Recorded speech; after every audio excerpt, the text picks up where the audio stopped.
let's do this in a somewhat systematic order. So if I ask questions, and we'll go Nick, Phil, Bobby, Marshall in that order, answering the same question. So first of all, let's get some context. Let us know if you coach boys and girls. How many runners are typically on your team total, and whether or not you have any assistant coaches helping you out. Yeah, I started out, I guess it's been 15 years ago. We had about 20 kids on the team when I was asked to take it over. We grew that to, on average, between 40 and 50 boys. I'm at an all boys school in Memphis, so it's a little bit different dynamic for us. I don't have to deal with the the extra drama, but yeah, we keep it pretty consistent around 40. We typically have 800 boys running around the school, so it's pretty easy for me to pick the ones that don't want to do sports and make them runners. How about you, Phil? We have Siegel's 1,800 students, and football is a big deal there. So we have anywhere between 35 to 50 boys and girls on the team. It just depends on the year and on the cycle. I've had 2 assistant coaches, and then I've also have a strength and conditioning coach that I bring in to help out. Bobby? Yeah, we have about 420 kids at our upper school to pretty much choose from. Pretty small, but our numbers actually on the cross country team, if you combine the boys and the girls, I do work with both. We average between 35 to 38, probably around 12 to 14 girls, and the rest of them being boys. I'm fortunate to have a pretty darn good assistant coaches. Adam Browdy's he's great for the administration, and Coach Hasse. But then I also have Coach Tony Cozy too. We were able to snag him in about 2.5, 3 years ago. It's having the coaching staff that we all have our views, and it's great to have everybody on our staff. I delegate really well. I try my best to utilize all of their best characteristics and try to hopefully implement it to the team. But that's about it. Yeah. So you got 10% of the whole student population is on the cross country team. Yeah, well, we do it. I know both Coach Browdy and Coach Hasse, they're on-campus coaches, so they do a good job. Kind of, they'll walk around and try to, plant some seeds, throughout the year, come out and join cross country. And our team dynamics is actually pretty good. Those kids are a tight group. From like June 15th, I think that's where we're actually officially starting this year, and they start recruiting. Actually, they do a good job of. We try to build that throughout the entire summer. Do you have football at Webb? Pardon? You have football? Oh, yes. Okay. Yeah. Coach Meskey. Yeah, he's a good coach. And how about Phil? Phil, do you teach at the school too? Yeah, I teach marketing and career and technical marketing, business, personal finance. I've been at Siegel 18 years now. Okay. Do you think that's a big asset, actually being on campus in the classroom in terms of recruiting? Yeah, it is very helpful. I really leave the recruiting to my team members, our team members, because they know the type of culture and the type of students and athletes that will fit in with the best with them. So I leave it to them. Okay. How about you, Marshall? Yeah, so we've got roughly 500 students, 9 through 12, and so we're a little bit on the smaller side too.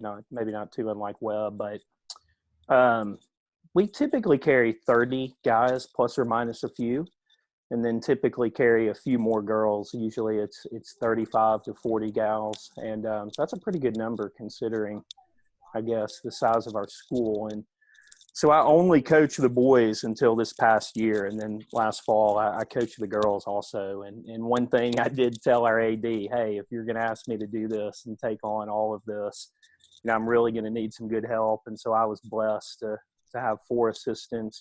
David Hudson, who's coached with me for a long time. Dave, I know you know him well, but he's been with me since 2006, and he and I were coaching the boys together. And then occasionally we would have somebody else join us on kind of a voluntary basis. So sometimes we've carried 3 just for the guys, and then the girls has kind of been the same. But this year it was, you include me, there were 5 of us, so that was nice.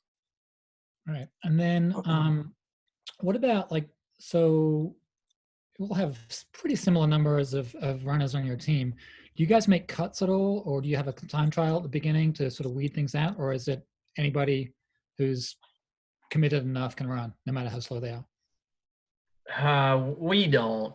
We'll take anyone who wants to be a part of the team and is willing to contribute to the culture of what we've established over the years. So, as a coach, I get a thrill out of watching a kid that starts out as a 27-minute kid and then whittles his way down to, 19 minutes as a senior. So it may be different for some programs, but for us, we value those kids just as much as we do the front end. So it's kind of ingrained in our culture that we take those. So it's a lot more challenging to coach those kind of kids than it is maybe the ones that are a little more naturally gifted. So as I've gotten older, I think it's become a little bit more fun on my end with that end of the career.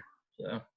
How about, does anybody else sort of whittle down the numbers in any fashion, or is it just if they're committed enough and they keep showing up, they're welcome?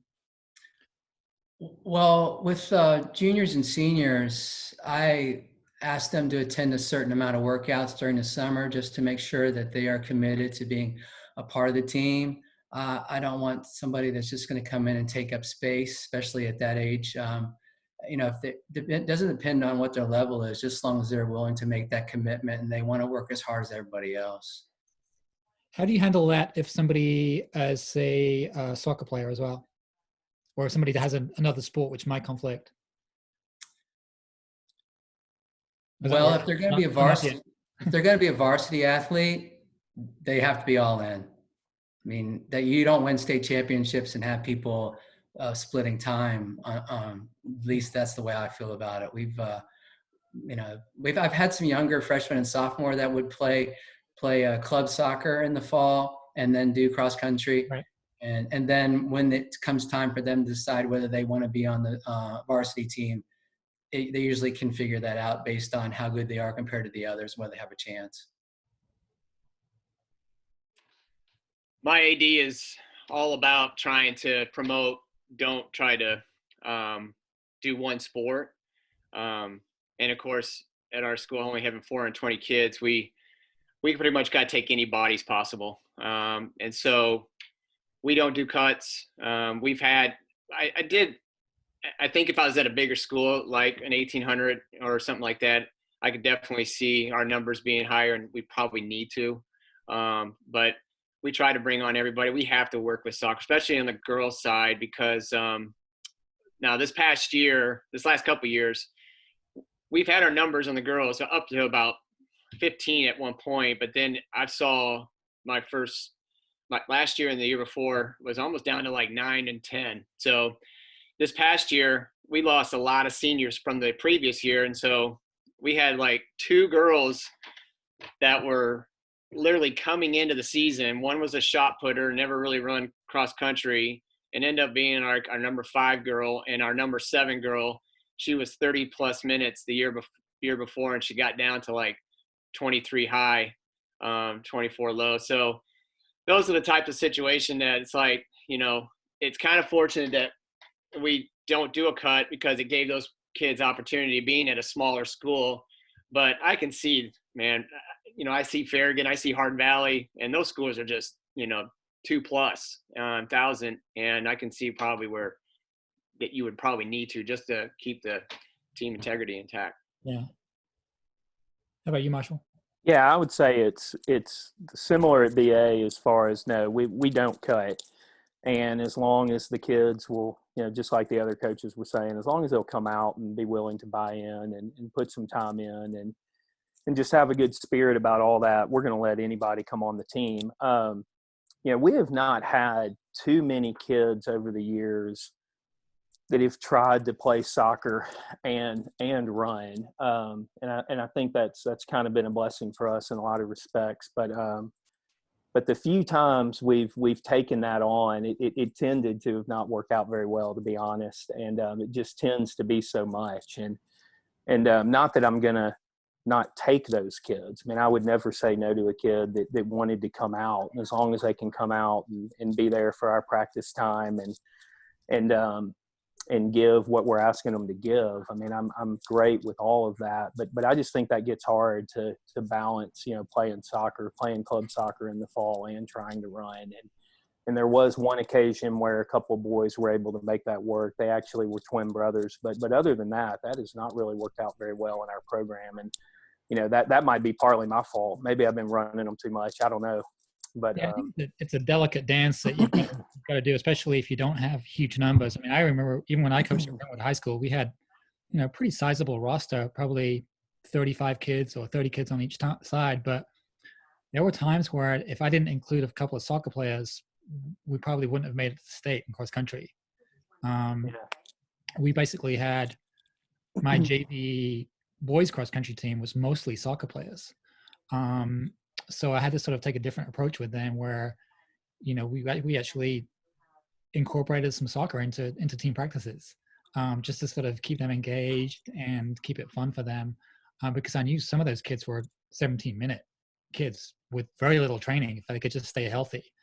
And then, likewise on the girls' side, there were a couple of occasions where we had a couple of soccer players that would sort of come into the season halfway through and probably wouldn't have made it to the state meet without them because they were just so naturally gifted. And you don't want to play favorites, but you definitely want to keep those soccer players who could be just budding track stars, 3-4 years down the road, like in your orbit.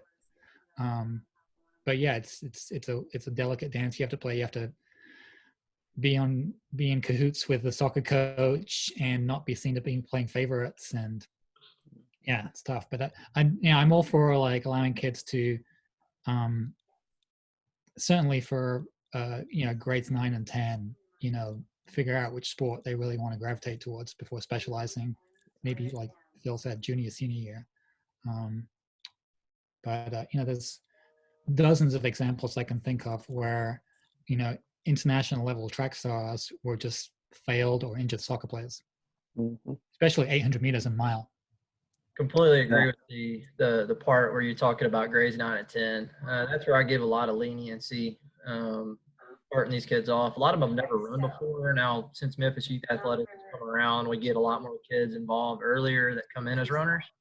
But earlier on in my coaching career, it was definitely a lot of, give and take. If a kid showed a ton of potential and is willing to bust his, butt to get out there for both practices, I also didn't want them to burn out. So I kind of gave them some on that and talked to the parents. And I find communication is probably the ultimate thing that makes that work, if it's going to work. I find it naturally kind of falls into place after 1 or 2 years of trying to do that. Kids either are going to naturally gravitate back towards soccer because they're studs, or they figure out, I'm the next, Sean Kevrin or something like that, that comes in as a complete, stud on the track. So definitely. I think you also don't know how puberty is going to play out. I mean, you might have a kid that's ideally suited to be playing on the wing in soccer. He might be like, 5'8" and very nimble and fast. And then who knows, that kid may end up being 3 and lanky, by the time he's a senior, and no longer the right stature for soccer, at least that position in soccer.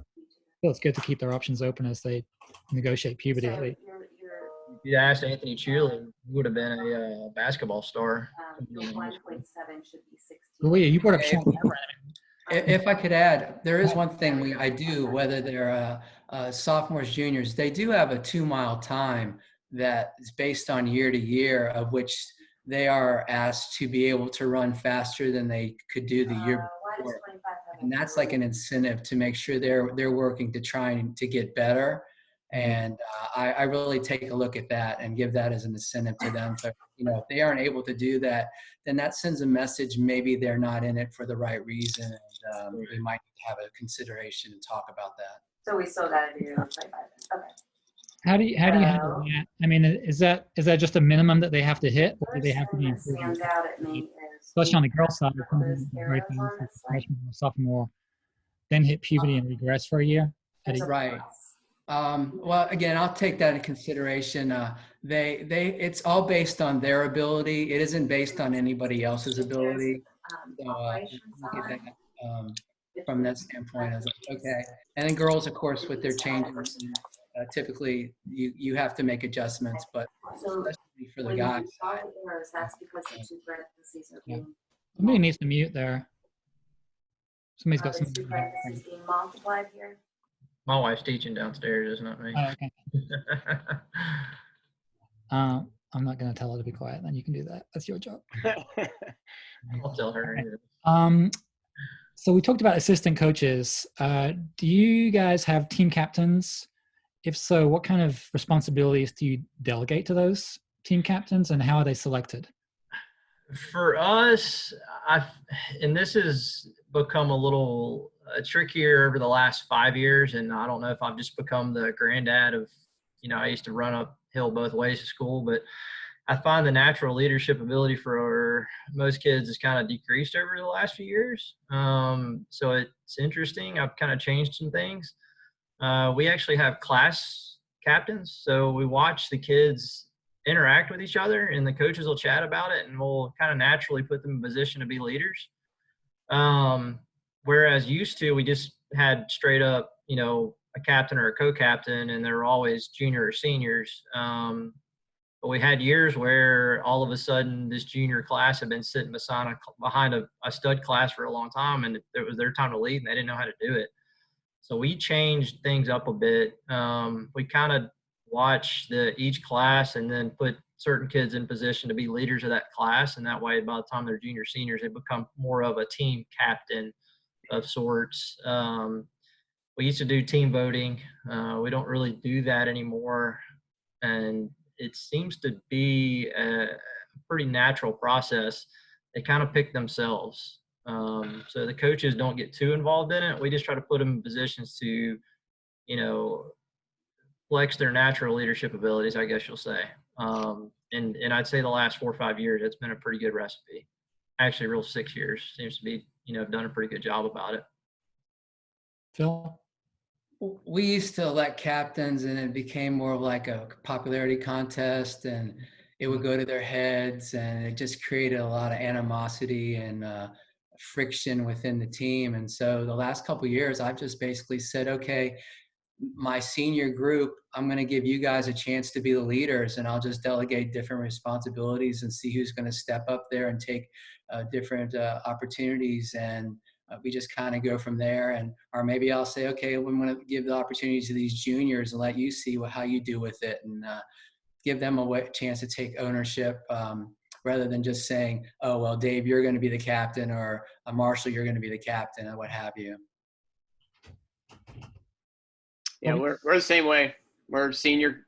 When you become a senior, you're automatically a captain. And what we do, we start in, like now, I'm already starting to pretty much try to educate them how we're going to do things and what's their responsibility roles and stuff like that. When I came to Webb, I think it was 13 or 14 range, 2013, 14, they were doing voting, and I just decided just go ahead and take that out now and just do senior. And it's worked out really well. I've seen athletes come in their senior year quiet as can be, probably had no leadership skills whatsoever going in, but end up being some of our greatest leaders. And I think the tone is set basically from us trying to teach those seniors what the expectations are. And I think that's what summertime is really good for, is trying to get that moving. And then hopefully by the fall, it's working like clockwork.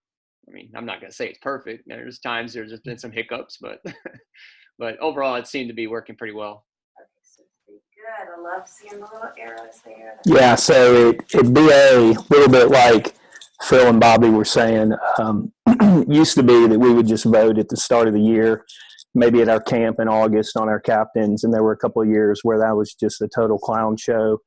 And I just decided, hey, we need to end that. And so I Ralph Potter, who now is the head football coach at McCallie, was the AD and head football coach at Brentwood Academy for a while. And I stole this idea from Ralph. And basically we just encourage, early and often all of our kids to lead and just try to really spell out what that means. And certainly I have a lot of conversations with the seniors as well, a lot of individual conversations with what that looks like. But we also tell the team as a whole, hey, look, at the end of the year, right before our banquet, we will vote on a captain. And so we've made it something that you kind of have to earn, through the way that you have led through the year. And so it's an end of the season vote now.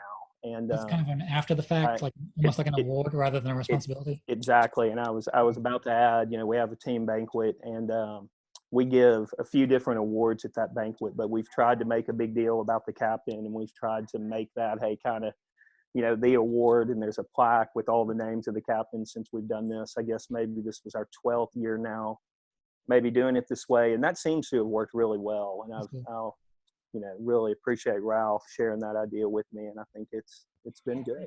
Yeah.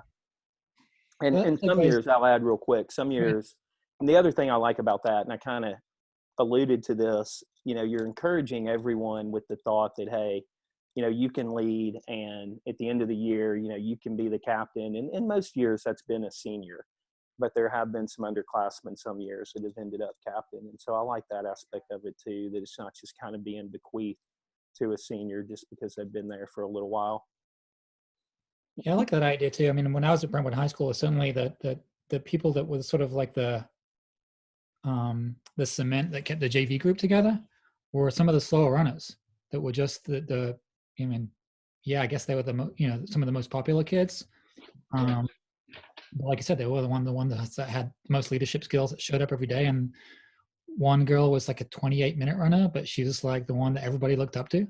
Right. And then another guy was captain of the JV soccer team. And he just worked really hard, wasn't super talented, but like everybody, when they spoke up, everybody would listen. But I never had that kind of leadership at the varsity level, for whatever reason. This segues nicely into my next question I had was, how often do you guys have team meetings?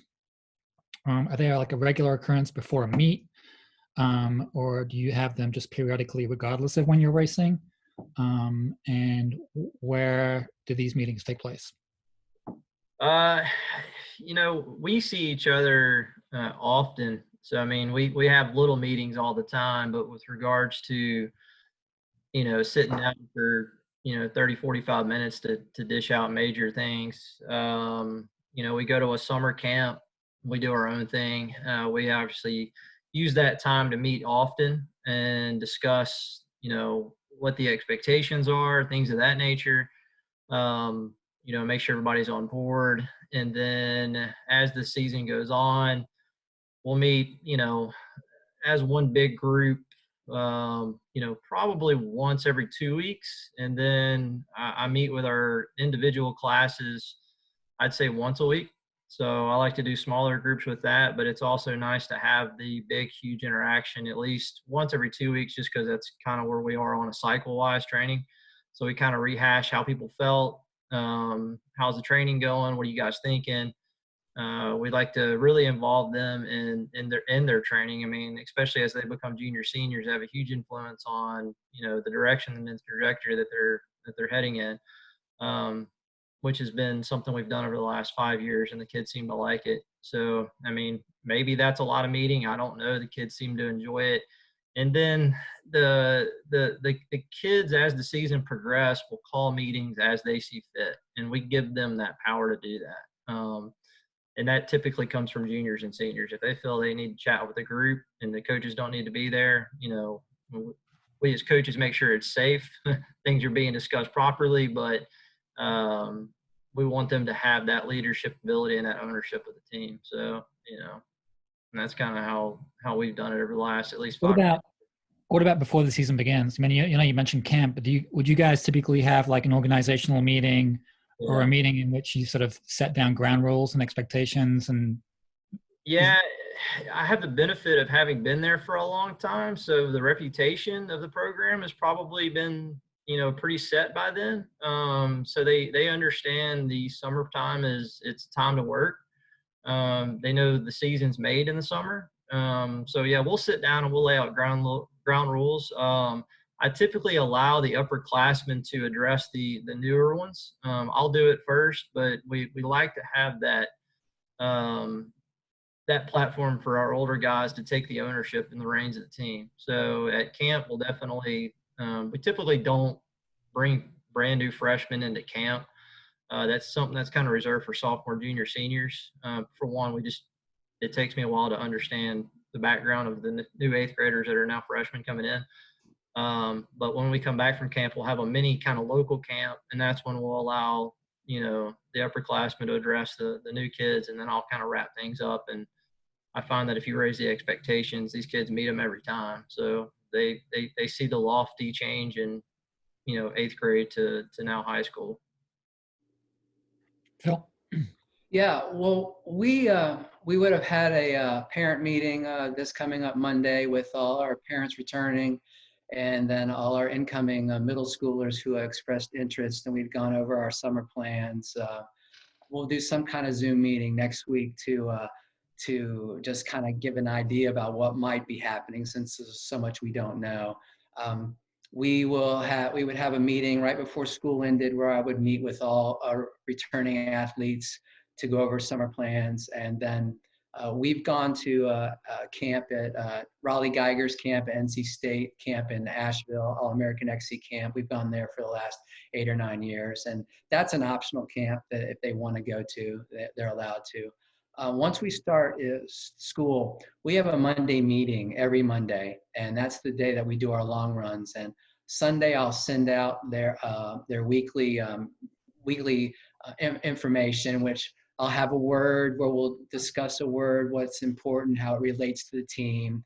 It will go over what's our training schedule look like, what type of fundraisers do we have coming up, what type of activities, team activities do we have coming up, and what have you. And we'll do that every Monday. And then sometime during that time on that Monday, I'll maybe pull up a little short inspirational video, or we'll do some kind of little small culture activity. And then we'll go and hop on the bus and go do our long run. And they found that they like that.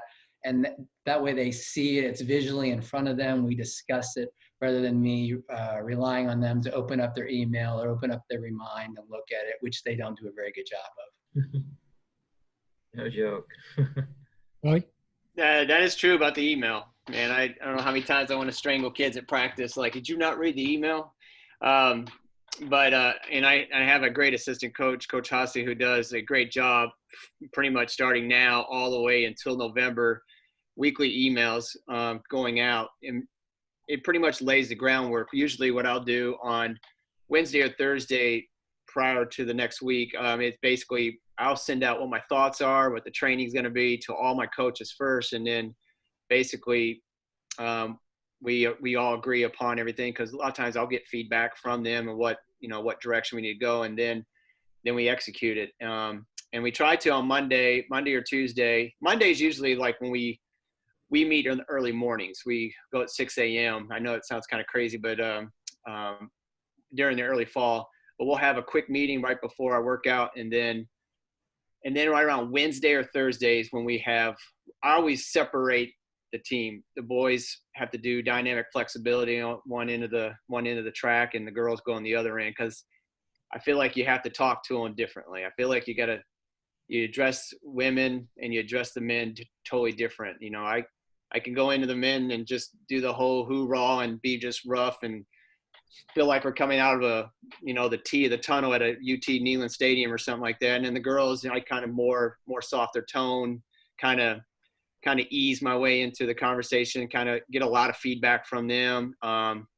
So I kind of like separating the two groups. And then when we do team meetings, weeks before the race, the weeks of a race or something like that, I'll let the men go out first. And then I'll have my team meeting with the women. And then when the men come back, then I have it with them. I just found it much more beneficial that way, because it's totally different coaching. Well, do you separate your meetings at all? Is everybody sort of in together? Yeah, we do it all together. Yeah, it depends. I mean, this past fall we did some together. We would do some separate. We're talking about boys and girls. And how often would you have team meetings, Marshall? Yeah, so typically it's once a week. Once we get going in the season with the school year, that we'll sit down and have some sort of meeting. I try not to have those last too long. I've just found, I'll lose them pretty quick if I'm not careful. But yeah, but going back, I guess to the beginning. I mean, we will typically in early June, right after track ends, pull the parents together, have a parent meeting, and cover all those details and try to get them, on board and involved. And then the boys, and of course this past year the girls will meet as well, and I will meet with them and for a little bit, and then I'll let them meet without me, and just come up with some standards for the team and some goals, and then we just go from there. But we've done a camp for years. We were talking, Dave, before you got on, our team has had a camp since 87 that I attended as a camper, and then that we're still doing. And so it's fun, and unlike, I guess, Christian Brothers and Nick, I mean, we've taken everybody for years, and Coach Harper started that going way back. And so Has that always been at Pickett State Park ever since? Okay. No, we were at Pickett for a couple of years, and then we went to Fall Creek Falls for a long time. And I never loved Fall Creek Falls, honestly, as far as just the layout there for running. And so when I became the head coach, we stayed at Fall Creek Falls for a few years, and then we moved it back to Pickett. Yeah, and Pickett's fantastic, but as far as what we do, but when we're there, I mean, we're doing a lot of team building activities, and we're meeting every night in some capacity, and just whether it's me talking or whether it's one of the assistants or whether it's one of the seniors or a collection of that. So I feel like those meetings are important, but like I said, I got to be careful because I can get going and lose them pretty quick. And yeah. I'm going to get off topic. I want to come back to something Phil just mentioned in passing. And, if I have one regret that I wish I could do over when I was coaching in high school, it's doing long runs on Monday. Because, as you guys know, trying to get everybody to show up at the weekend, especially like your JV guys, can be a challenge, especially in the summer. But once school started, or just the fact that maybe it was at the beginning of a week and it was like a new mindset, I think doing your long run on Monday, which, let's face it, for 80% of the kids is probably the most important run, is a great idea. And I wish I'd done that. Does anybody, in addition to Phil, do that? Yeah, we've done that for the last 2 years. It works out better. The Sundays, and we kind of reserve that day for the families, and right. We get a lot better participation, a lot better mindset coming into the week. Like you said, it's the beginning of the new week, and it's a new page, and I like it. It's something we'll stick with for a while. And we go. I feel like that's where the team bonding happens. All right. I mean, we've all run competitively, and it's those long runs that we would do on a Saturday or Sunday, where you're out chatting with your buddies for 1.5 or 2 hours. Yeah. That's probably why the team cohesion takes place more than it would in an interval workout where you're not even talking to each other because you can barely breathe. Yeah. And shockingly, our boys like to go. They like it's weird. They complain about getting up early, but they when I give them the choice, they always choose. We want to keep long runs on Monday morning. I'm like, okay, well, we'll keep them there. So for some reason, they like to get up early on Mondays and knock it out, and I guess it just gives them extra time back into the day. Bobby, Marshall, have you experimented with that? We do ours on Friday mornings until the race season starts, and then we start switching it up to – now we do some Saturdays in August. We actually were fortunate. We work with Farragut High School and a couple other high schools too, and we'll go to Cades Cove in the middle of August, and all the teams come together and just do one long run. And it's really kind of neat to go up to Cades Cove on that Saturday because we have picnic area. It doesn't fit a lot of people, but there's almost 150 kids that are running the Cades Cove Loop on a Saturday. But outside of that, we try to knock it out on Friday. And it's because of the same reason of doing it on Monday or, during the week, you got the team together, and it's hard to get people together on the weekends. It feels like once they leave on Friday, it's like their minds are shut down. And What on about Saturday, once Sunday. the racing season starts? Would you just do like a abbreviated long run on Sunday or what? Still on Friday. Well, when race season starts, obviously not the day before race, but on the off week or something like that, we'd still try to stick it on Friday. We'll actually meet Friday mornings on campus, and we usually meet 6 a.m. on Monday and Friday when it's hot out, and then just Friday when there's no races, and then we'll do a long run on a Friday. And then sometimes, if I got trust, I'll play it by ear sometimes. If I got trust that the majority of the team will be there on Saturday, then we'll move it to a Saturday. But yeah, Friday mostly. But if you have a Saturday race, do you guys do a long run at all that week or no? No. Okay. We just don't even at all. Marshall? Yeah, we've done Monday for years, and like a lot of us who ran in college, I was pretty much a Saturday, Sunday long run guy. My coach in college was great, Pat Henner. And I remember talking to Coach Henner shortly after I graduated, and he was telling me, yeah, we're doing our long runs on Monday now, and it just piqued my interest. I hadn't thought about that very much, but when I became the head, I moved our long runs to Monday, and I've really liked that for a lot of reasons, but especially when we're racing on Saturday. I've never been a big fan, at least with the high school kid, of trying to come back Sunday and I feel like an idiot. and do a long run. I mean, for a lot of reasons, and I wonder if I would even do it that way if I coached at a higher level. But yeah, and then the same thing with the weekends that the other coaches are saying. I mean, it's hard to get these kids together on a weekend, to be honest. And I just like letting them have their weekend, and even when we don't have meets, and we're certainly asking them to run, and they do a pretty good job of that. But I like, that we're able to set up the week that we really don't have to meet on weekends, and that's good for me and my family too. So, right. All right, let me get us back on track here. So, we're talking mostly about developing a team culture. Do you guys have like a like a list of values, or almost like a team Bible, if you will, that lays down your team culture and the values therein that you use from year to year, or is it something that's just kind of more off the cuff? I was before MLA, I was a biology teacher and a physics guy, so I'm a KISS person. I keep it simple, and the big thing I tell the guys before is the difference between right and wrong. It's your choice. You understand the expectations. Y'all know, if you want to get into the weeds with the whole diet and all that, I mean, these kids know what they should do.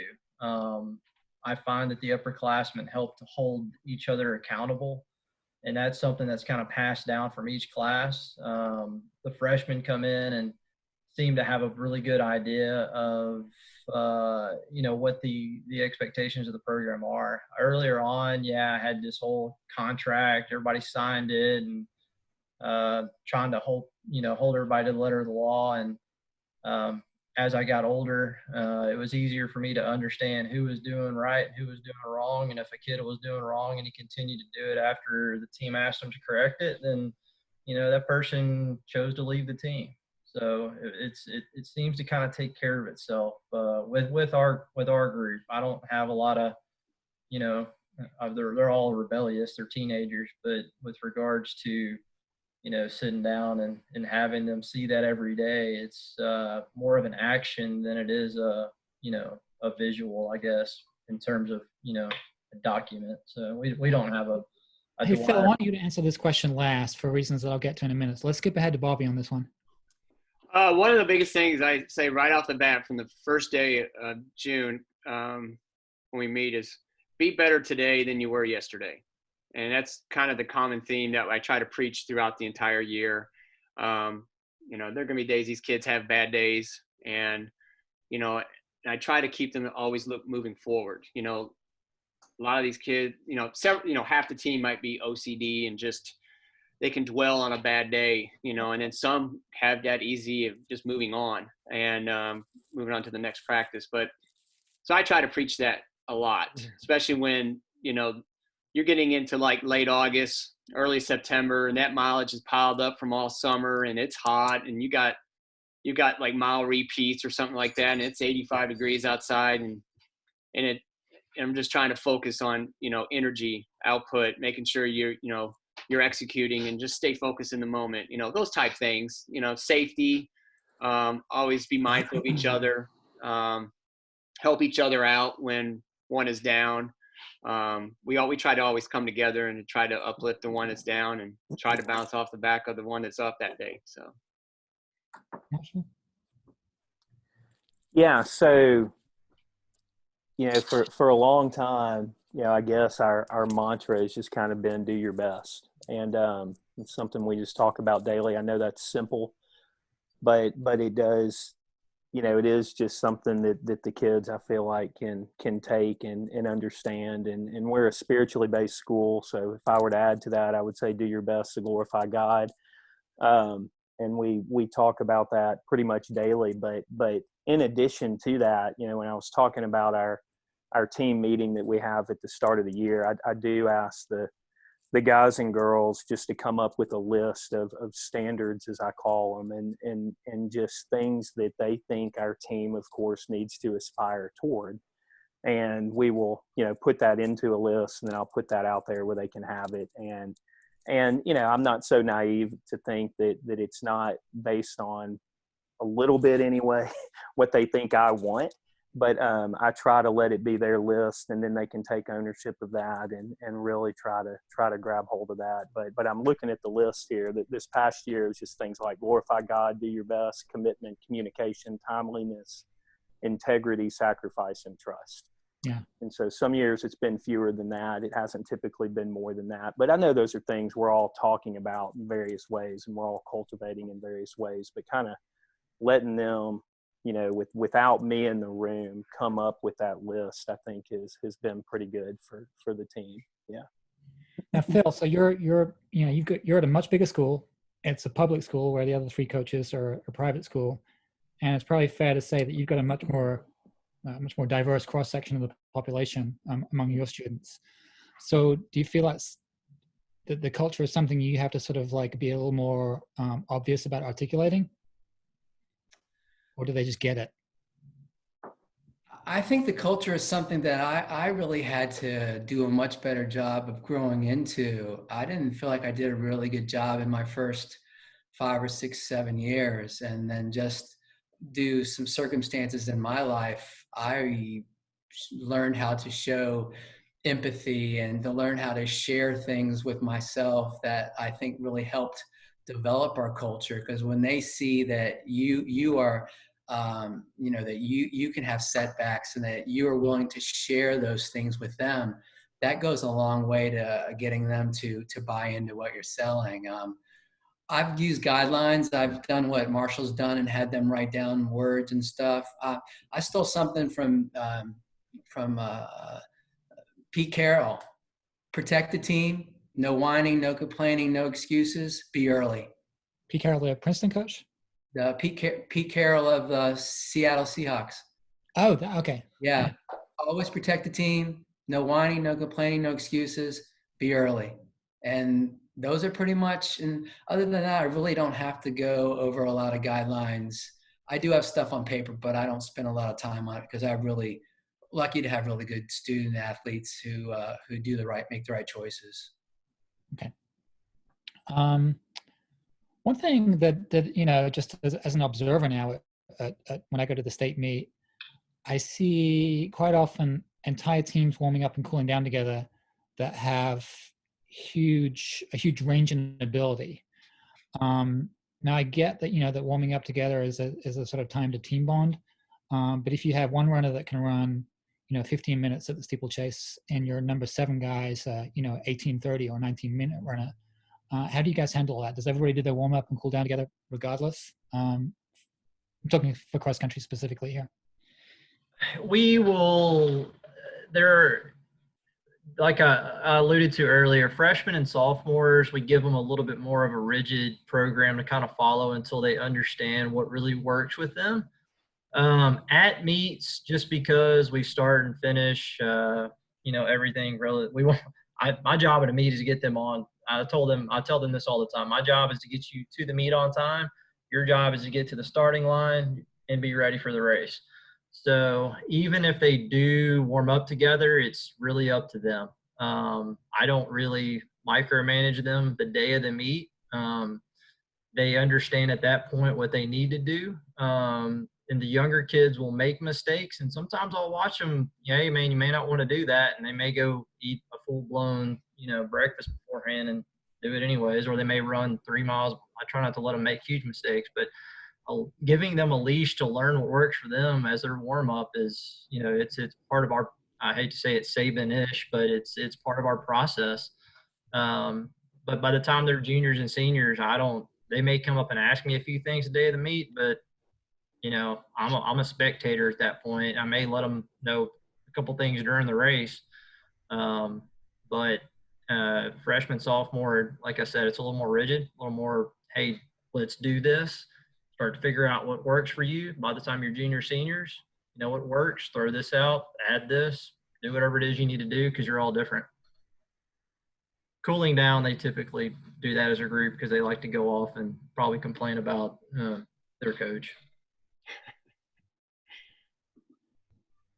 They have guidelines that I've provided for them when they should start their warm up, and we'll do bands and we'll do dynamic stretches, dynamic flexibility. They'll do that together. And then, when you have somebody like a Kanan Anderson who can run low 15s and, when we get to the main part of his warm up, he's going to do what makes him feel good. And I understand that, and they'll come back together after they do the warm ups. And I'm not around because all my coaching's done that when we get to the race. They don't even want to be around me, and because I'm in such a bad mood. And so when they get to the box, I'll just make sure that everybody have their spikes on, everybody taken care of. And again, like Nick says, if they haven't done it the way they're supposed to do it or what's best to them, it's on them. They got to take ownership of it. I had a good one-liner from the coach at East Tennessee State University when we briefly overlapped there. Coach Walker, he goes, if you haven't figured out how to coach by Tuesday, you haven't got a prayer on Saturday. Pretty good. We usually start our warm-up routine at the hotel. If we're on an away meet, we actually will all wake up together 2.5, 3 hours before the race, and I try to bring the team together right off the bat, going outside, do a quarter-mile jog in the parking lot or even a half mile, depends what time to start the race. And then in the parking lot, we'll do dynamic flex. And that's when I feel like it starts to get everybody assembled together. It gets everybody kind of, now we're working together. They go eat the same time. They'll all go back to their hotel rooms and get ready, load the bus. When we get to the meet, we have set standard times. And the great thing is we try not to put too much stock. Easy's easy, hard's hard. And so when we're warming up, 2 years ago was probably one of our best girls teams that will probably, I don't know if we'll ever have an assembled girls team like we did a couple years ago, but our front three girls, they were in the low 18s, upper mid 17s with Nikki. And then our number 7 that year was like 21 minutes. But when they warmed up, they all warmed up together as a team. They didn't really put too much stock into the warm up. They tried to help each other, lift each other up, keep each other calm.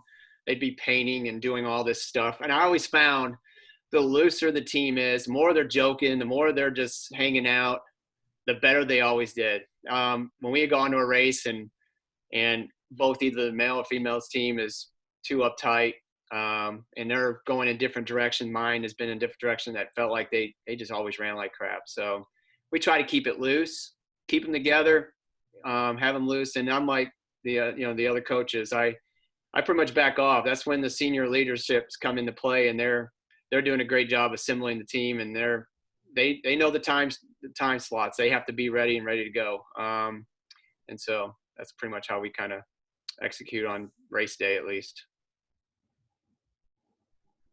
Marshall? Yeah, so I would say we're pretty similar to the others, but with our dynamic flexibility, we're all together pretty much doing that in unison, so to speak. And then when we go and hit the meat of the run or the warm up, I mean, they're getting into groups based on who they're comfortable with, based on ability. And that's, not unlike practice. And I think that starts in practice, and, we're trying to mimic that. And so, Dave, like I think you alluded to, I think it's kind of silly to ask the 25-minute kid, to warm up with the kid who's running 17 minutes. And it's the same thing on a cool down. I think it's kind of silly. Maybe in the beginning for the first few minutes when they're just really kind of getting back into a little bit of a run after a meet, maybe they're all together, but then they're going to divide up into different groups. But, and then we have the occasional kid that'll do a completely different warm up, maybe on an individual need. And they may warm up by themselves, but for the most part, they're in clusters based on their ability. All right. One thing that, one person, I think it was Nick, that came up with this sort of concept of culture versus cult. And, in my mind, a cult is where somebody is just sort of blindly following their leader. So I think one way to sort of avoid having that sort of cult-like atmosphere is for the athletes to understand why they're doing what they're doing. Do you guys make a big effort to explain the purpose of a given workout? Are the kids even interested in that, or do they just want to be told what to do? So if we were in school, obviously we'd be meeting with them every day. But before every run, we talk and chat, and I'll make sure they understand the purpose of the workout, especially before quality days, and explain why the recovery is what it is, and why the effort is what it is, and why the duration is what it is. And I'll ask them a few questions and ask them to kind of repeat things back and make sure they understand it, so they do have an understanding of why they do it. And I tell them that don't just blindly go into something.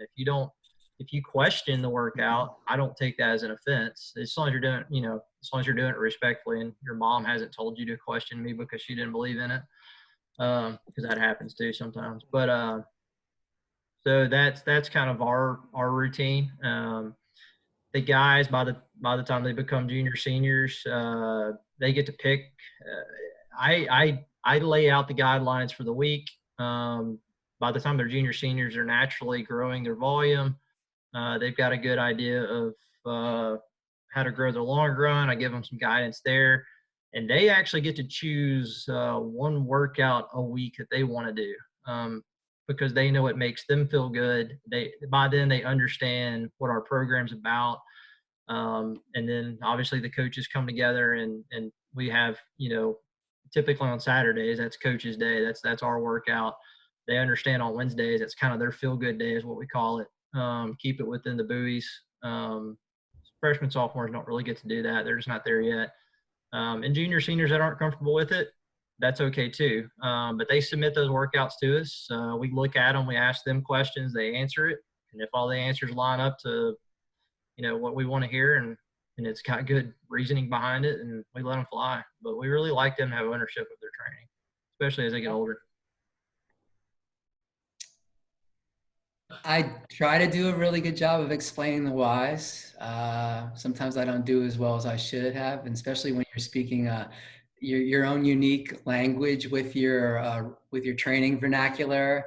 Okay, we're going to do effort-based, what's a fartlek, all those type of things. And I kind of count on the older athletes to teach the younger athletes what to expect and how it should be done. And so it's a little bit less on me and more on them taking ownership. And sometimes it doesn't work as well as it should. But I really feel that that's an important attribute of them as they get older to, are they thinking about what coach is going to say? Are they thinking like coach? And when they're doing that, then they can pass it down to the others. So with an athlete like Kanan Anderson or Nicole Gardner, did you guys ever get to the point where they would go to you and say, hey, how about, doing this instead? Where they would come to you with ideas or feedback, or did it never really get to that level? Yeah, Kanan had such a big jump between his freshman and sophomore year, where he went from like a 940 to a 920 guy, and then he was kind of stagnant as his junior year. So he and I talked a lot after his junior year in track, like, okay, what do you want to try and do to make some changes, to get some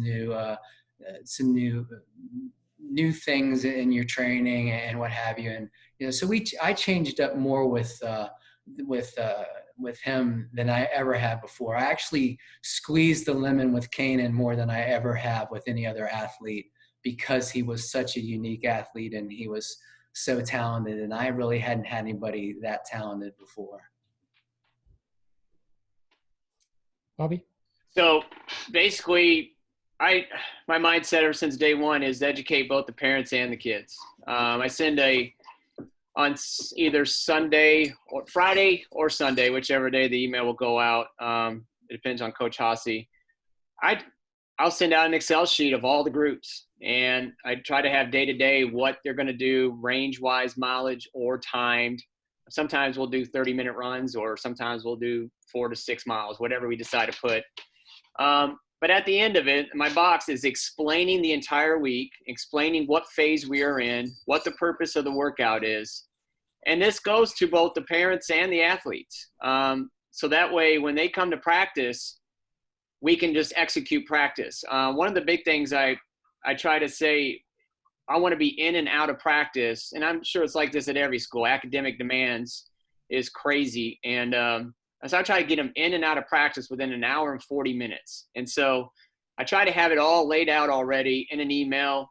And then we talk about it briefly while we're doing our dynamic flex, and go over what the purpose, and then split up all the different zones of training, and then we execute it. And then hopefully we're always out by the time the hour and 40 minutes is up. But I utilize technology really well. I try my best to, and I bet, given what's going on right now, I try even do it more now because I don't see him every day. So I try to tell him, be a student of the sport.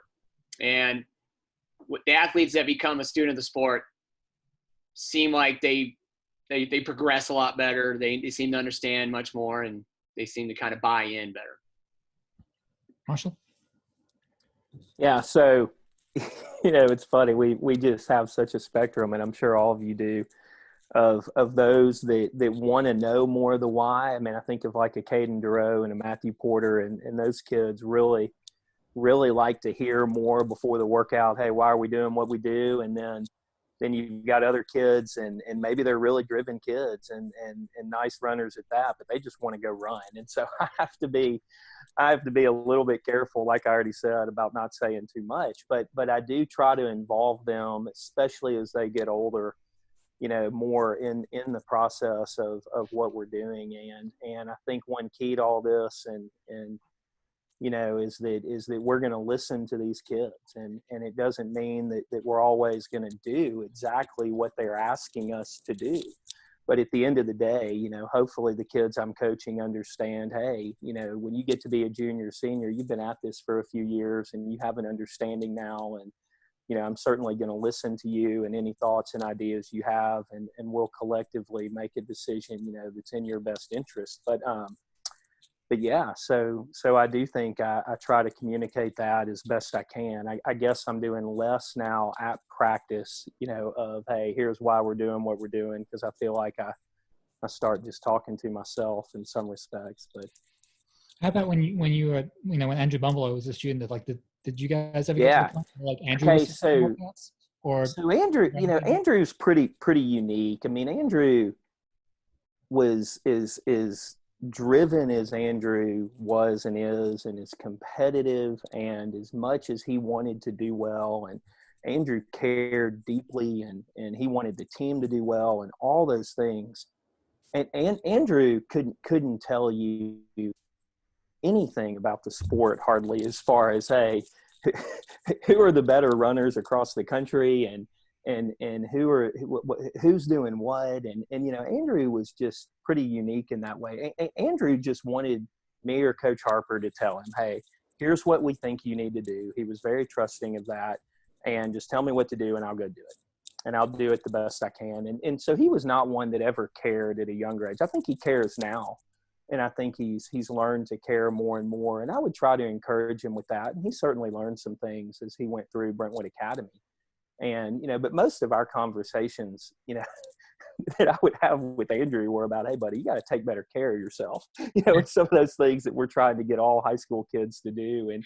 And if I was talking to them about the why, it would be the why of hey, let's try to get a little more sleep and let's just try to do a little less on the weekend maybe and some of those sorts of things. But Andrew was unique. Now Matthew Porter, who was not an Andrew Bumbleau but was a pretty good runner, wanted to hear all about the why, and wanted to talk a lot about that, and wanted to interject his own thoughts a lot. And I had a lot of conversations with Matthew about that.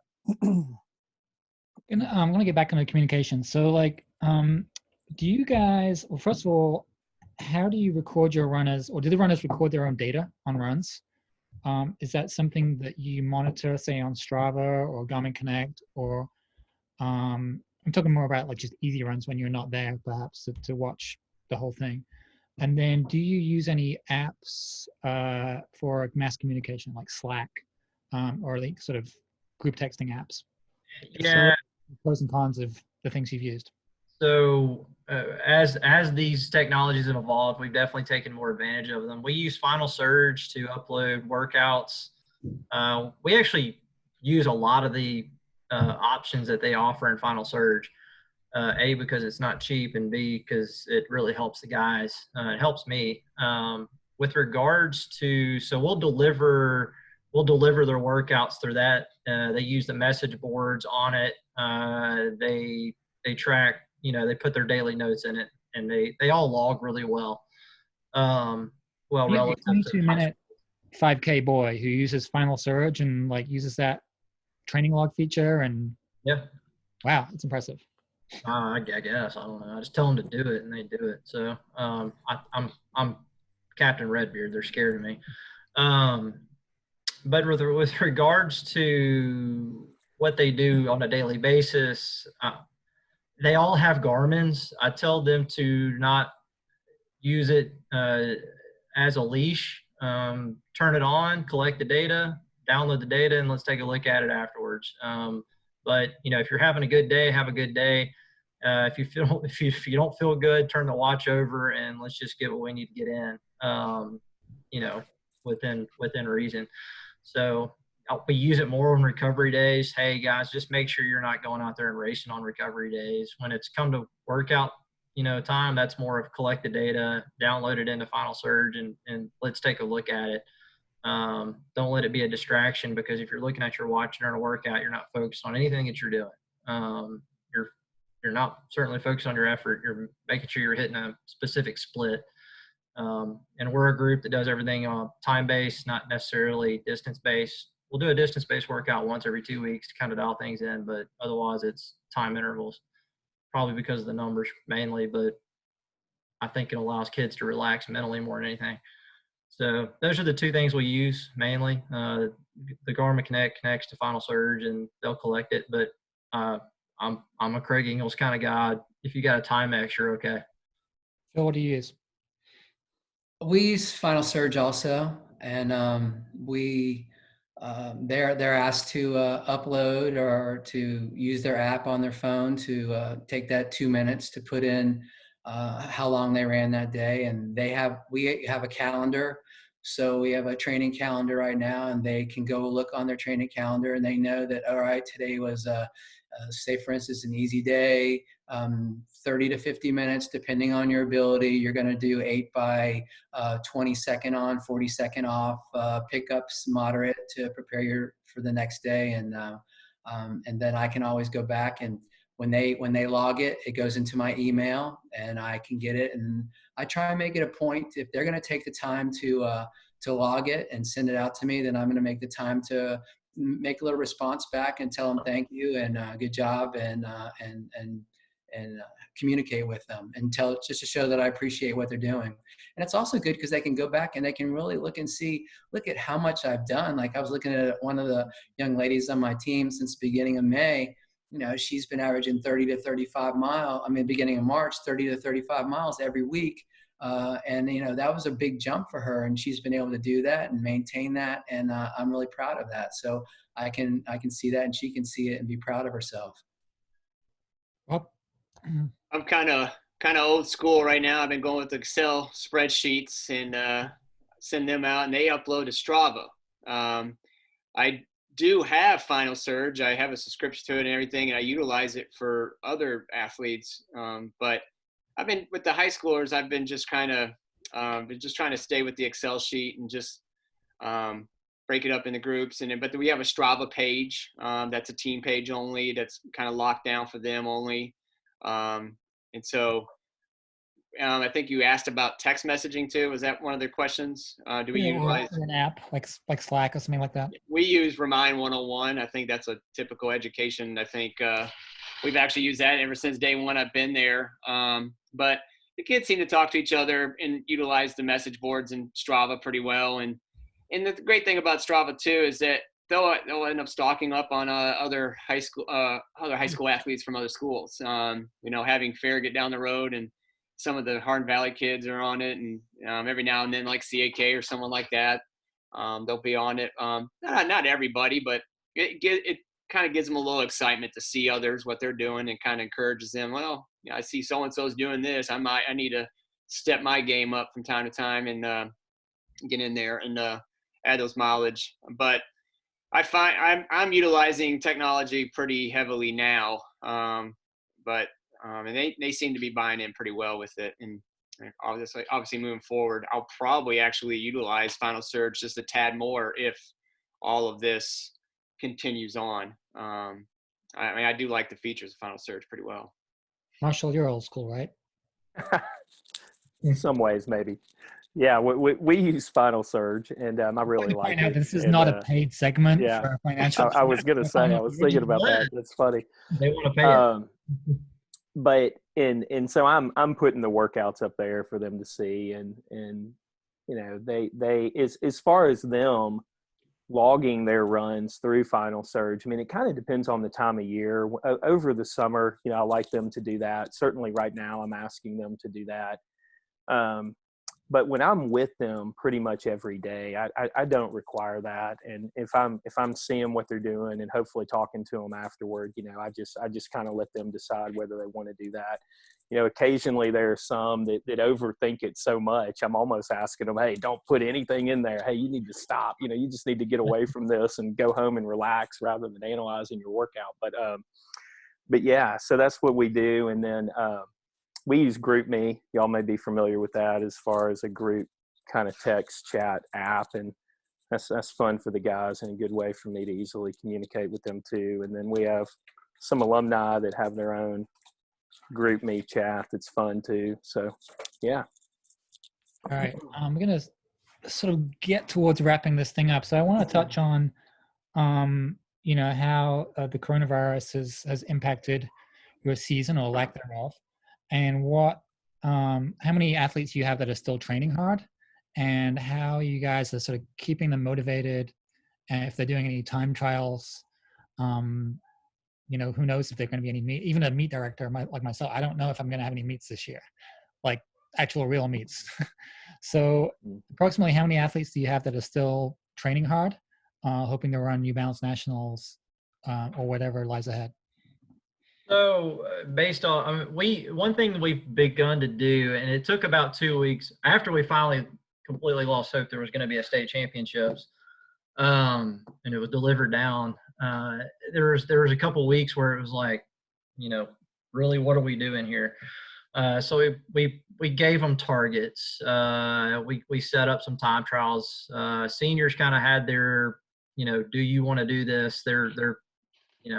They've earned the right to choose if this is their exit or if they wanted to keep going and nail down some PRs.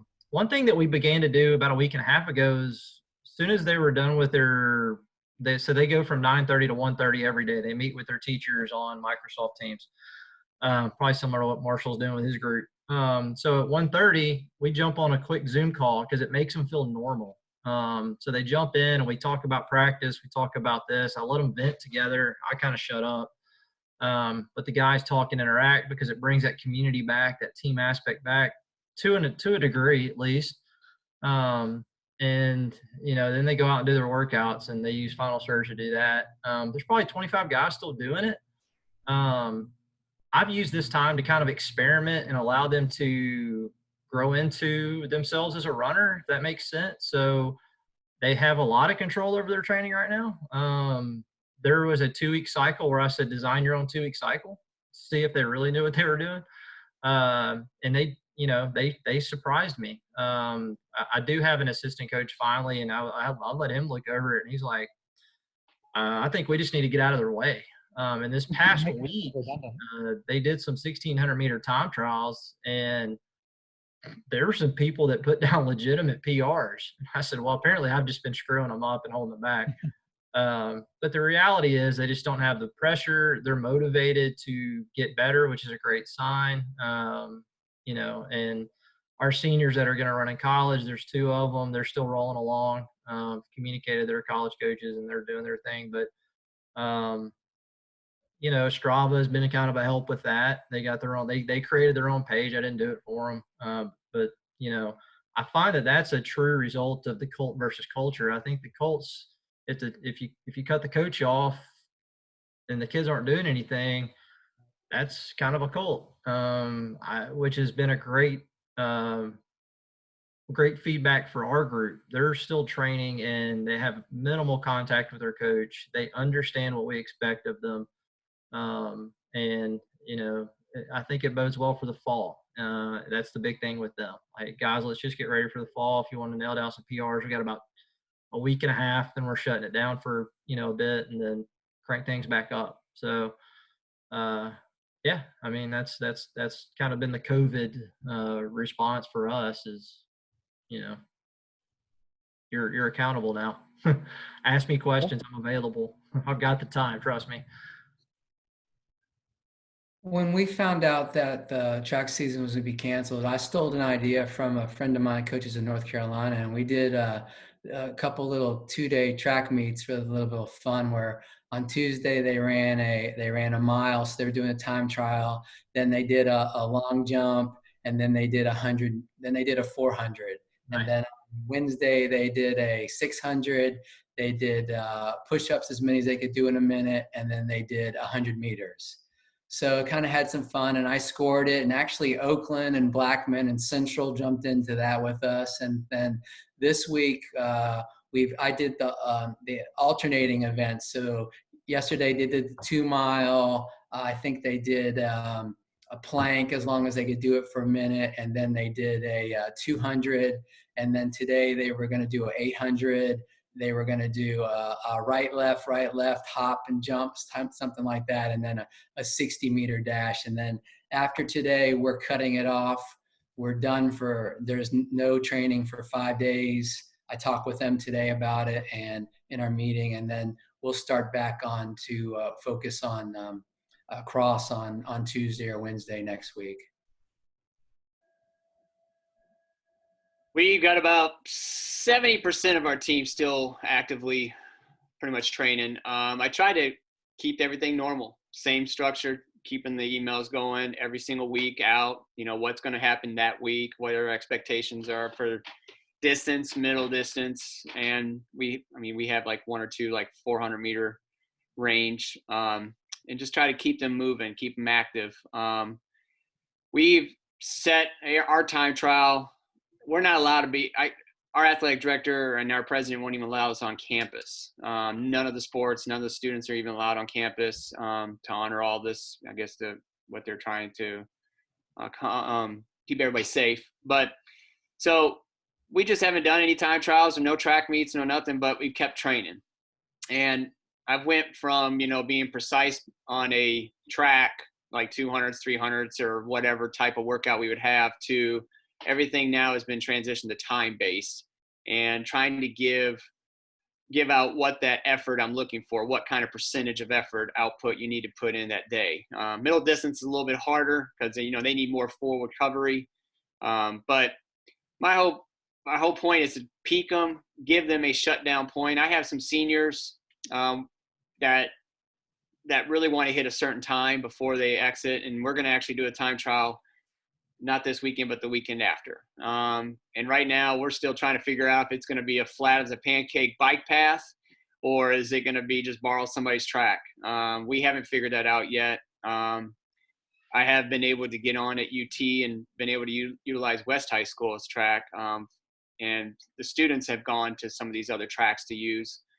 They've been open, but you know, right now they keep shutting. A lot of these schools have locked their gates and can't even get in them. And so that's been a misfortune for some of them that want to continue training. But we're gonna shut it down next weekend, and with the time trial, and then hopefully we'd be able to bring our seniors together and do something fun with them, and then transition into cross country. I'm like the other coach, about 5-7 days of rest, maybe even 2 weeks, since we're finishing a little earlier than what our state would be. I may extend it to 2 or 3 weeks. I'm not sure, but and just have them have a structured schedule into June. But that's kind of how we've been doing things, just in Zoom meetings, once or twice a week. We've been doing team meetings to go over expectation, and for anything for them to catch up with each other, because a lot of these kids have not even seen each other. And that's some of their way of socializing, because a lot of their, they do Snapchat and all that, but that's just more like one-on-one. But that was the first time we were able to get the teams together and we do these Zoom meetings. So we've been trying to stay on top of that.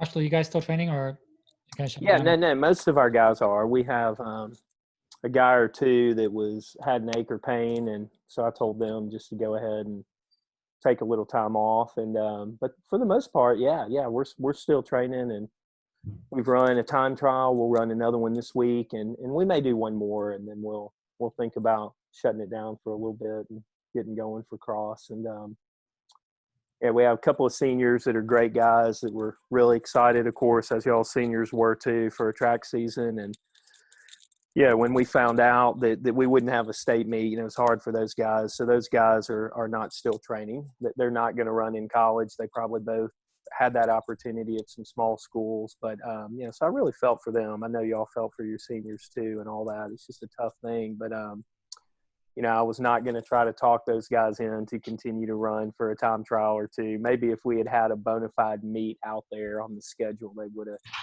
would have stayed at it. But yeah, so we're pretty much still at it. Yeah. We can talk about this offline, but I do have a couple of ideas that I want to run by you for a virtual Music City Distance Carnival. But I want to ask you guys a sort of random question to sort of wrap this thing up. Yep. And I'll kick off to give you an idea of the kind of answer that we might be looking for. So I want to ask you guys, what is the one of the biggest kind of coaching pearls of wisdom that you just completely stumbled across, completely by accident? I'll kick off. This is when I was coaching at Brentwood High School. Kind of dating myself now, but this is when like hacky sack was pretty popular, and we had this kid that would bring a hacky sack to practice. This kid was a bit of a hippie, definitely smoked weed, very talented, and was our solid like number 5 guy. And he would bring a hacky sack to practice, and then we would do. This is before the sort of the shift from static stretching into dynamic stretching in your warm up. But we would play hacky sack. We would do 12, 15-minute warm-up jog. Then we'd get back in a circle and play hacky sack. And I didn't know it at the time, but we were doing this like great dynamic stretching and team bonding at the same time. And it was completely psyching out the other teams, like Oak Ridge and Bolton High School at the time. They were like, wow, these kids are so relaxed that they're just like goofing around playing hacky sack 20 minutes before the gun goes off. And it wasn't until the second or third week I realized, this is actually really good.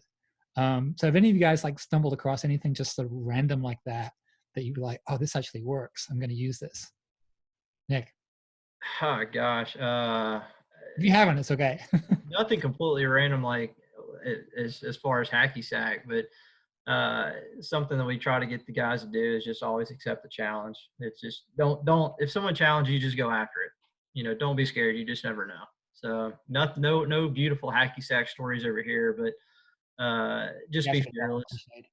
Yeah. We've had to be fearless going up against Marshall's group over the last decade. So it's like just get out there and go, man. What about Phil? Anything you've stumbled across that's worked? Well, it's not really training wise, but it's culture. I took the beer mile and made it into the route beer mile on the very first day of school because it's such a stressful day of school. Yeah. And so that day I go out and I buy enough root beers for each kid, each member of the team to have 4. And I put them in ice and they go on the track and they chug the root beer and then they have to dump it on their head and then they sprint the quarter and then they do it 4 times and we see who can throw up and you learn about who's afraid and a lot of good things just by doing and having fun with that event. What's the school record?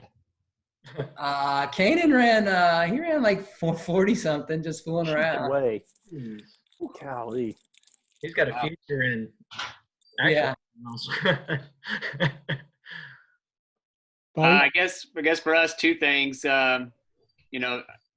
Separating the boys and the girls, talking to them each differently. That was one thing I took from another coach that coached both genders, and I thought that was just a game changer, for me, when it came to getting your team to buy in and just having them have the excitement. The other thing was in the summertime, on Thursdays, we do pancake breakfast.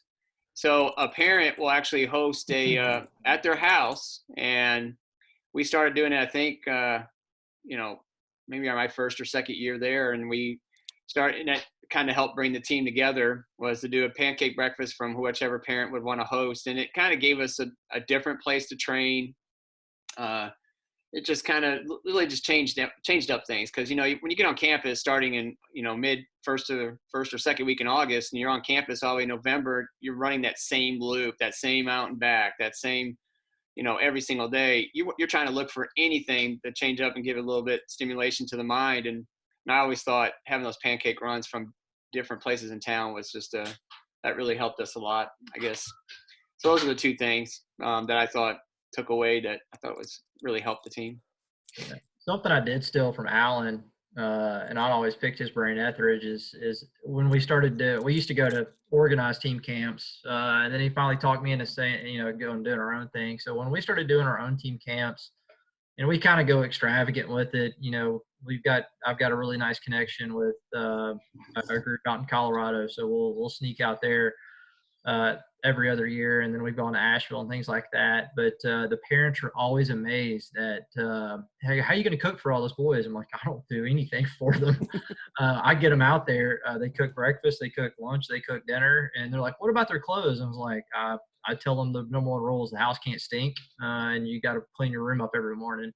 And they're just amazed at teenagers being able to do that. So I got to credit Alan to telling me to finally bite the bullet and just do your own camp. It's been a really nice addition to our culture and our traditions. So yeah, I hope we're able to do that this year. So Marshall? Yeah, 2 things I think of that kind of go together.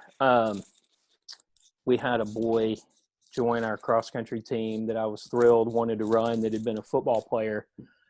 This would have been back in 2010, and he had played football and was a nice football player. He actually might have started as quarterback his senior year. And he was a really nice basketball player as well. I think he'd given up basketball at that point, but I just had never really thought of it in this way. But those kids that have experience through middle school, and maybe even into high school playing football, have a unique competitive perspective, I think, that really adds something to your culture. And that's not to downgrade kids that are not playing football or basketball, but I just think the nature of those, of football and what they get through the coaches that are coaching them up to that point, that might be a little different maybe than cross country. They just bring a different kind of competitive spirit. So when this boy came onto our team, it really changed the whole dynamic of our team. And he didn't do anything but just show up and be a good guy. And it wasn't rah-rah. But within that, he had a unique way too. And I think this was just a personality thing. I don't think this had anything to do with him being a football player.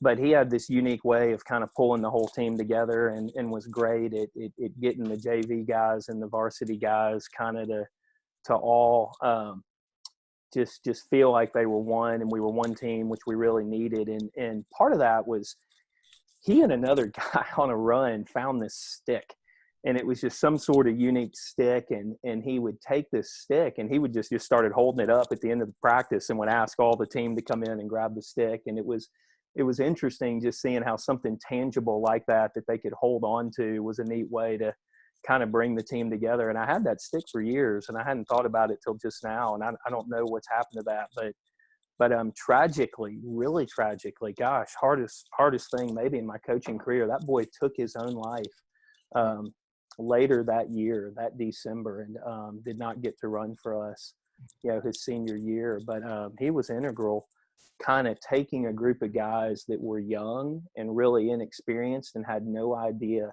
how good they could be, into a kind of helping them understand, hey, what they could be. And that group of younger guys went on to be a tremendous group of runners. And I think he really was the one that kind of spearheaded all of that in their mind and kind of brought that group together. So that was something that as I think back, that I kind of just, I don't know, stumbled upon in a way. Yeah. All right. So rather than finishing it down, I'm going to ask you guys. Sorry about that. Real fast. I want you to answer within 30 seconds so we can wrap this up and you guys can get back to your COVID business. Who's been the biggest influence on your coaching career to date? And in one sentence or two, why? It's really that's two. It's my original coach from high school, and a guy named Lyle Knudsen. Some of you guys you can dig around and find some info on them, and two completely different philosophies, but both of them were bonded by just the discipline of the sport. Believing in kids when those kids don't have any idea why they should believe in themselves. Those are the two big characteristics from those two people that had the biggest influence on myself, outside of, my parents and things of that nature. Spell out his last name so people can look it up afterwards. Knudson, Lyle Knudsen. He's been around. Yeah. Right, Jay Phil? Johnson and those guys mention it from time to time. Yep. Kind of got blackballed. I came from a basketball background. I didn't run in high school. I didn't run in college. So I would say my high school basketball coach had the biggest influence on me, and I tried to do things like him. And then I had to get away from it because I found out I wasn't him. And so that was a big influence. Don't try and do things like somebody else does and become your own person. I have two, I guess. I'm like Phil here. I didn't run in high school, and when I got into running pretty much late in my career, 1995, 96 range, I was kind of on my own for a bit until about 2000. And George Watts, at the age of like 29, allowed me to run with the UT team every single day for almost 5 years. I was an old guy hanging out with a bunch of young college kids. Every single day I'd go to campus at 3:30, and I was working at a running shop at the time, and he just took me in. He didn't really say a lot to me because, he's not getting paid to coach me, but he allowed me to just train with the team on a daily basis. And that's how I kind of learned everything about running, was through him, and learned, how to be a college runner. Got to actually go run in invites and stuff like that. He'd get me into like the Raleigh relays and Penn relays and things like that. And then later, once I was finished, I started managing a store in Farragut. Coach Etheridge, Alan Etheridge, was my way into coaching high school. I brought this up earlier to the group when we were offline, that my first coaching gig basically was helping coaches in XN team. He put a lot of pressure on me to here you go, and it was a little bit tough. Luckily, they fared really well that year, and that following year he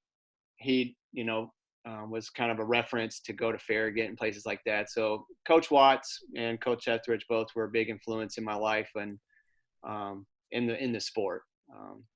There's, of course, everybody has a lot of people that we can go on, but those were the two big ones that kind of gave me a big stepping stone to the next level. Marshall? Yeah, so Patrick Henner, who coached me at James Madison,